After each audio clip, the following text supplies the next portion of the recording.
Indian super ലീഗിൽ എതിരില്ലാത്ത 3 ഗോളുകൾക്ക് ചെന്നൈയിൻ എഫ്സിയെ സ്വന്തം മണ്ണിൽ തകർത്ത സന്തോഷത്തിനോളം ഓരോ ആരാധകരെയും സന്തുഷ്ടരാക്കുന്ന പല കാര്യങ്ങളും പിറന്നത് ഈ മത്സരത്തിലാണ്.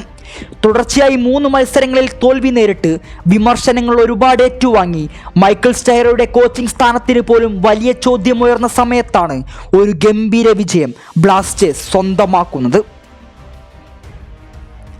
പ്രതിരോധത്തിലെ ചില മിസ്റ്റേക്കുകൾ മാറ്റി നിർത്തിയാൽ സച്ചിന്റെ വരവോടുകൂടി ഡിഫൻസിൽ വലിയ തോതിൽ ഇംപ്രൂവ്മെന്റ് കൊണ്ടുവരാൻ സ്റ്റൈറക്ക് സാധിച്ചിട്ടുണ്ട്.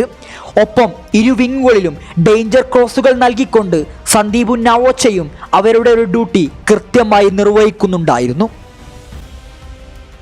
മത്സരത്തിന്റെ തുടക്കം മുതൽ ഒടുക്കം വരെ നിറഞ്ഞു കളിച്ച വിപിൻ മോഹനന്റെ പ്രകടനവും നമ്മൾ എടുത്തു പറയേണ്ടതാണ്. ബോൾ റിക്കവറിയുടെ കാര്യത്തിലും മുന്നേറ്റത്തേക്ക് പന്തെത്തിക്കുന്നതിലും കൂടാതെ വിപിന്റെ പാസിംഗ് ആക്യുറസിയും മത്സരത്തിൽ മികച്ചതായിരുന്നു. പരിക്കിന്റെ പിടിയിലായി തന്റെ പഴയ ഫോമിലേക്ക് തിരികെ എത്താൻ സാധിക്കാതിരുന്ന അഡ്രിയാൻ ലൂണക്ക് സീസണിലെ 2ാം അസിസ്റ്റ് നൽകാനും മത്സരത്തിലുടനീളം വിശ്രമമില്ലാതെ നിറഞ്ഞു കളിച്ച ലൂണയും ഫോമിലേക്ക് എത്തുകയാണ്. മത്സരത്തിൽ ആദ്യ ലീഡ് കണ്ടെത്തിയ ജിമിനസിന്റെ ഗോളോടെ തുടർച്ചയായി 6 മത്സരങ്ങളിലും ഗോൾ നേടുന്ന താരമായും ഒപ്പം അതിന് വഴിയൊരുക്കിയ കോറോ സിംഗ് തുടർച്ചയായി 2ാം മത്സരത്തിലും അസിസ്റ്റ് സ്വന്തമാക്കാനും ആ 17-കാരന് സാധിച്ചു.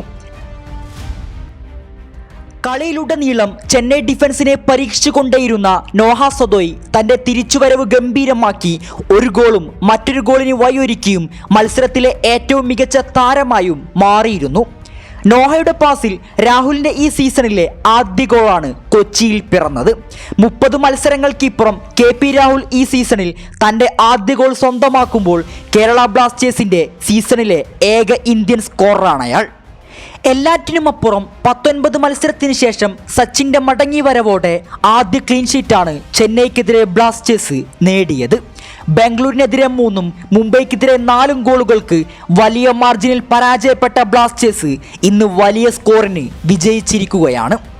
ലൂണയുടെയും നോഹയുടെയും തിരിച്ചുവരവ് കണ്ട, ജിമിനസിന്റെ കൺസിസ്റ്റന്റ് പ്രകടനം കണ്ട, രാഹുലിന്റെ ഗോൾ സ്കോറിംഗ് കണ്ട, കാലങ്ങൾക്കിപ്പുറം ക്ലീൻ ഷീറ്റ് ലഭിച്ച, എല്ലാം കൊണ്ടും അതിഗംഭീരമായ മത്സരമാണ് ഇന്നലെ കൊച്ചി സാക്ഷ്യം വഹിച്ചത്.